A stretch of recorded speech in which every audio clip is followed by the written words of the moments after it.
33 misure di custodia cautelare, numerose perquisizioni, oltre 100 indagati. È questo l'esito dell'operazione Taurus condotta dai carabinieri del ROS di Padova per sconfiggere le infiltrazioni mafiose nella nostra regione.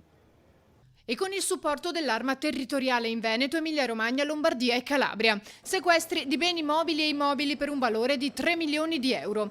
Le accuse sono di associazione di tipo mafioso, traffico di stupefacenti, estorsione, rapina, usura, ricettazione, riciclaggio, turbata libertà degli incanti, furto aggravato, favoreggiamento, violazione delle leggi sulle armi con le aggravanti mafiose.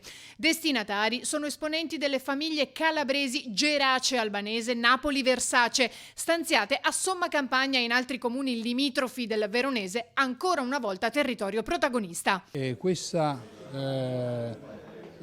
modalità dell''ndrangheta è stata riscontrata non solo in Italia ma anche all'estero, quindi modalità di espandersi e di radicarsi sul territorio sfruttando quelle che sono le presenze di associati all''ndrangheta che vivono e operano ove portano avanti criminalmente la struttura delinquenziale. Tra gli arrestati 2 albanesi residenti a Paese e un kosovaro nel Trevigiano, più un vicentino. Per il procuratore Cherchi si può ormai parlare di un vero e proprio radicamento. In questi 2 anni mi pare che abbiamo fatto circa 200 misure cautelari, quindi parlare di infiltrazione sarebbe una cosa che non delinea effettivamente la gravità della situazione. C'è un radicamento profondo della criminalità organizzata nella regione. E sono soggetti che vivono qua ormai da tempo e da tempo anche svolgono attività criminali, soprattutto nel riciclaggio.